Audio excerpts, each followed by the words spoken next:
Yo, how's it going, everyone? Welcome back to part 14 of Ninten's Second Quest. And, yeah, today we are starting off where we left off in the desert. Our flying man just changed from a boat to a nurse, as per usual. And we actually get into an encounter here. I was menu walking specifically to avoid fights. And this is a fight I do not want to take because that robot's going to blow up and kill Flying Man. But yeah, like, I could kill these enemies with Ninten and Anna, but I don't want Flying Man to die. And enemies are so insane in this game. They'll easily just one-shot Flying Man on turn 1. It's always a possibility, so that's why I'm trying to not get into encounters.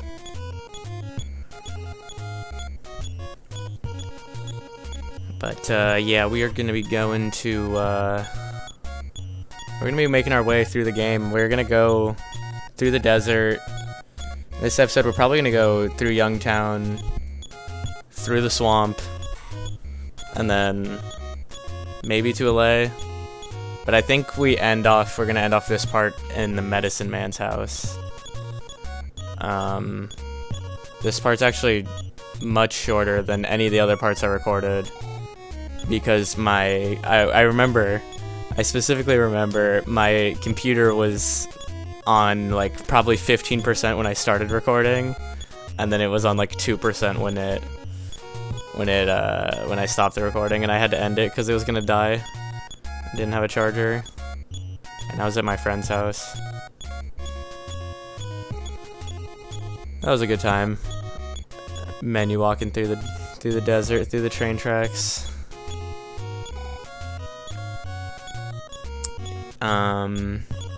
Yeah, we're mostly chilling. We're showing the flying man around, getting him to shapeshift into all the sprites that he wants to. I think there's some goofy. Actually, I don't know. I don't remember the flying man sprites like that. I know that, like, when the flying man, unless he's in a really weird area like that oasis I was at in the desert, or some other areas. Flying Man usually has, like, not broken sprites. Like, if it's not the Flying Man sprite, then it's, like, a pretty normal NPC sprite. The other character that we're gonna be glitching, Eve has insane sprites in this game. Eve looks nothing like Eve, or any character, in, like, every area of the game. So we do a lot of walking around with Eve. But, even though their sprites are totally messed up, both Eve and Flying Man, they still function completely normally. See, Flying Man just changed into a girl there. That actually looks like the girl who, gives you the key to the ghost house. But I'm sure her sprite is used in this. Well, actually, her sprite shouldn't be used in Youngtown, because it's all little kid sprites. It's not like adults. Like, that's like an adult sprite. So, I don't know why her sprite gets loaded here. But probably just because it's like town sprite sheet. I don't know. So yeah, now we have 2 blonde girls in our party. It's pretty epic. It's impossible. It's only possible in this game. Oh, now we have a redhead. She turned into the nurse in the teleport baby's house. Yeah, we're dancing a little bit, walking around. These NPCs are insane. Their movement is so crazy. Oh, that guy's not even appearing while I'm talking to him because the sprites are flickered so much. Learn teleport again? Not possible. That was so funny. I talked to that kid while his sprite was not there. But yeah, we got Mother 1. There's only, I guess there are 2 blondes. Jeff is blonde and Paula's blonde. Or Mother 2. Earthbound. Lloyd is blonde too, but Lloyd has like gray hair. In his like official art, he has like white gray hair, and he's like 12, which is just so funny. But like his in-game sprite is pretty blonde. I mean, it's the same color as Anna's hair, and Anna has blonde hair. Mother 3. Only Lucas. Alright, looks like I'm going back to the entrance for some reason. I feel like I'm going through the swamp. I think I'm just walking around, chilling.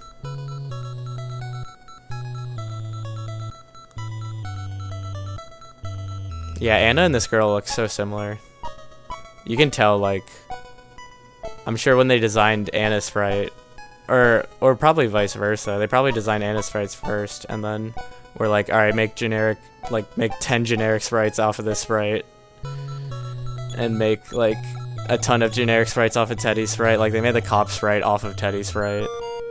Healing. I don't think that'll revive Teddy.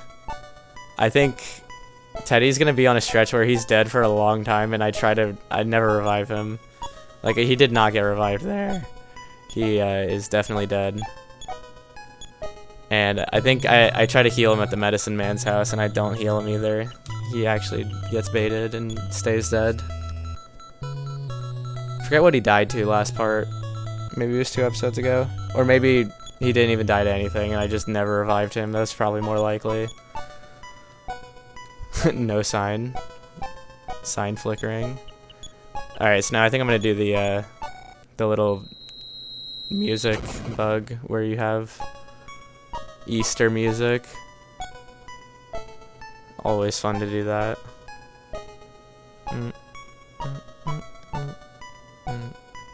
It's so, like, eerie and calming at the same time. It's such a crazy song. Alright, my Ness's inventory is insane. But Ninten's inventory is insane. He's got a ton of random crap. Man, I've been thinking about Earthbound a lot. I don't know why. I think, I guess let's talk about this now. I've been planning, I think I'm gonna do like a Ness's second quest in the same style as this. So something I don't know if I ever actually directly mentioned, but this is on a Japanese Famicom version. I mentioned that, but this is done with no cheating devices whatsoever. I am on an emulator, and you'll see that I use an emulator function for the Fleabag glitch in a couple episodes, but there's absolutely no cheating is done, and this can absolutely be done on official hardware. If I had access to a Wii U when I recorded this, I would have used a Wii U. Actually, I don't know, I probably would have. But this game wasn't out on Switch when I recorded this. Now whenever I speedrun this game, I speedrun it on my Switch because that's still official hardware.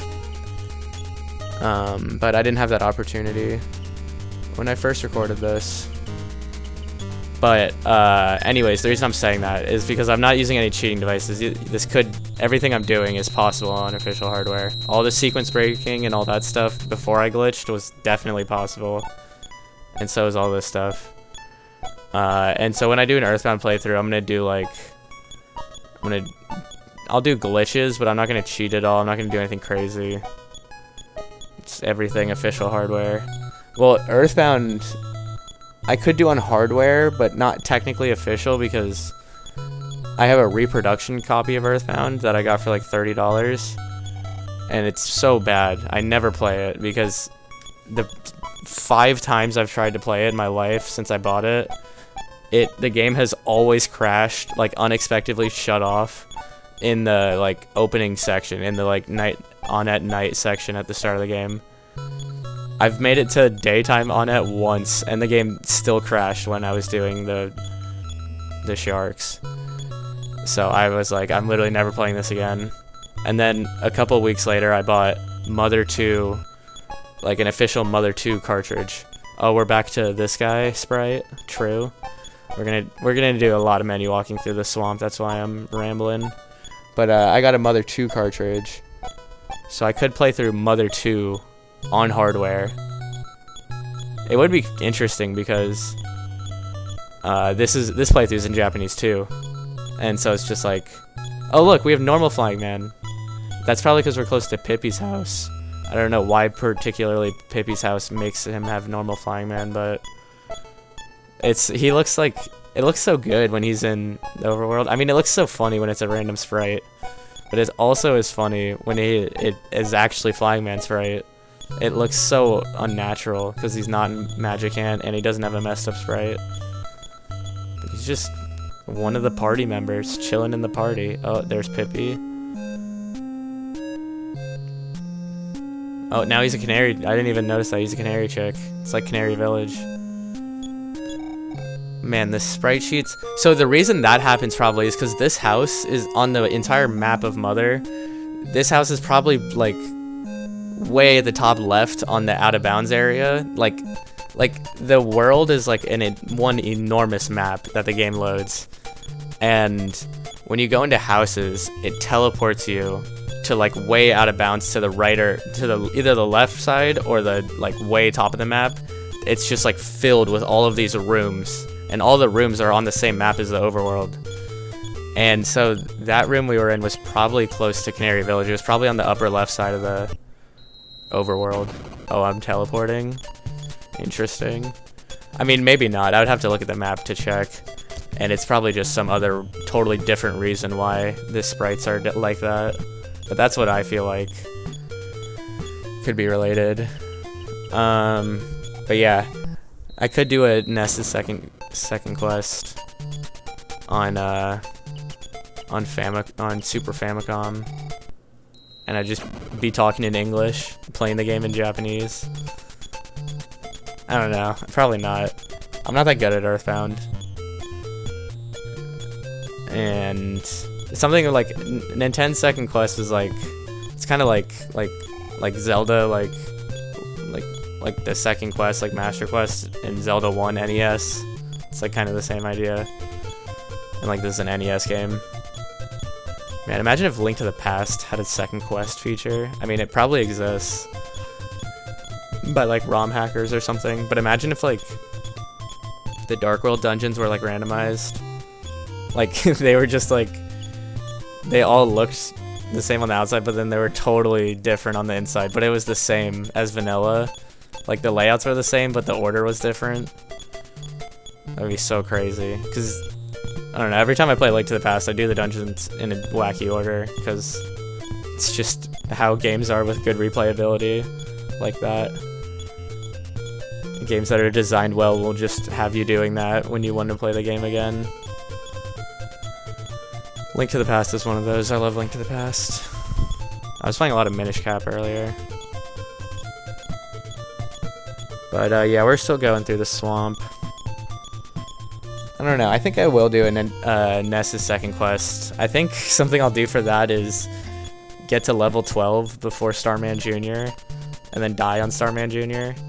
And then it's like I started the playthrough at level 12. Like this playthrough I started at level 18. So it's like kind of the same idea, similar idea. That would be so crazy. Kill Starman Jr. I mean, die to Starman Jr. at level 12, and then do barrier skip. Do on-net barrier skip directly afterwards. I might have to do that. That would be so crazy. That would just be the most brain-dead, like... That's so stupid, but so smart at the same time. Like, it's so intelligent, but it's also so stupid. Plus, I think getting to level 12 at Starman Jr. is, like, takes a really long time. I think I might have to fast forward that while I'm recording it. If I were to do that, that would take forever. Or I could just hack the game, but that's lame. I don't want to use cheats. The other idea for Ness's second quest that I had would be, so I could either do the die to Starman Jr. or I could do the Pajama % route and set up Pajama % save files and then do Ness's second quest and then glitch out of his house and be in pajamas and then just mess around. I think that would be fun, but I don't know enough about Earthbound glitching. I don't know enough about the stairs glitches at all. And 2, I think there's a lot, I mean this is related to 1, but because I don't know a lot about glitching, I would probably end up soft locking and messing a lot of things up in the world. I would have to mess around with the stairs glitch for a lot and like understand how Earthbound's map is laid out. Because like I have a very good understanding of how Mother 1's map is laid out, I feel like. Like I've analyzed the maps for so long, trying to find new breadcrumb glitch spots and stuff like that. And it's really pretty simple. Like it's huge, it is big, but it's like there's a lot of open space and there's not a lot of different areas. Like it's not that crazy to me, I feel like.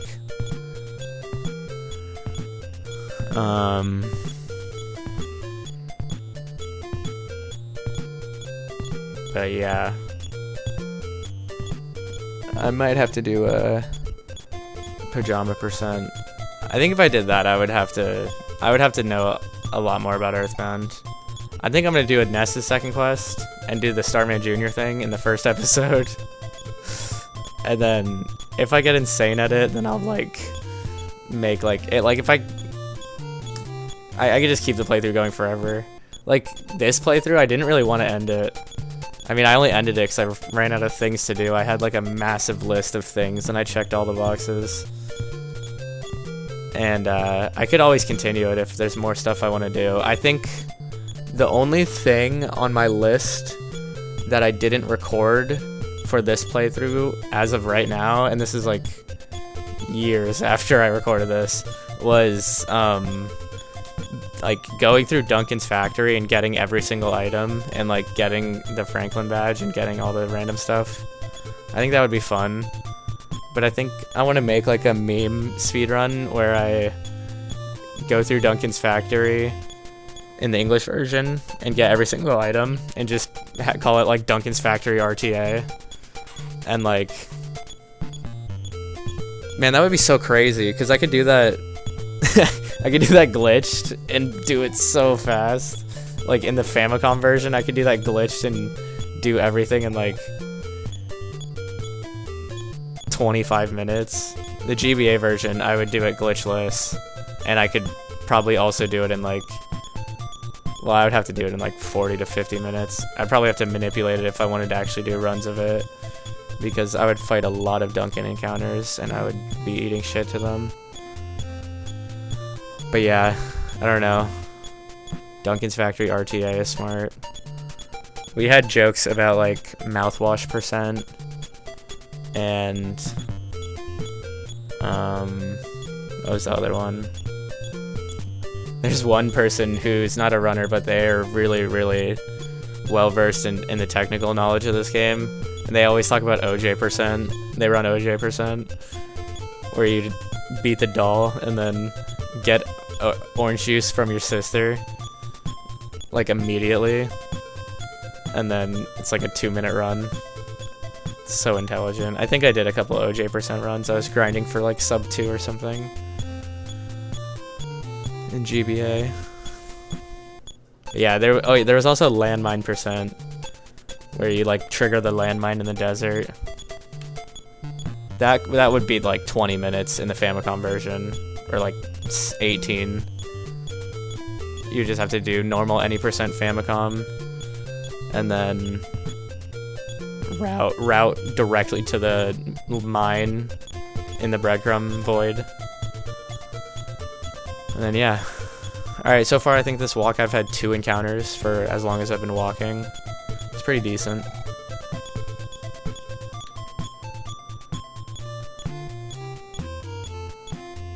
Still not that good though. Should be 0 because I'm only walking.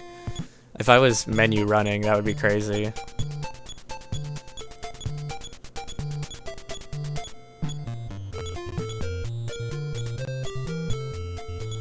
And so right there, the music sounded like it was getting kind of weird mode. You'll see at the end of this recording, like I said at the start, like my laptop was starting to die, and it looks so funny. Like right now, it's actually running at like 5 frames per second. This might have happened in one of the earlier parts, or it might happen in the future, but I know for sure it's happening right now. My laptop was dying. I was sitting in the chair, gaming. I was like, it's about to die. I need to get to this medicine man's house and turn off the recording before my computer actually shuts off while I'm recording. But Flying Man has turned into Blonde Key Lady from Halloween. Oh no, that's like the Rosemary Mom. But yeah, like, you can just see this menuing, the menu opening. That just looks beautiful. Alrighty, but I think that's all I have to say for this part. Definitely an interesting little 20-minute episode. But yeah, this frame rate's so choppy. I'm gonna have to call the episode here. So yeah, I hope you all have a good one.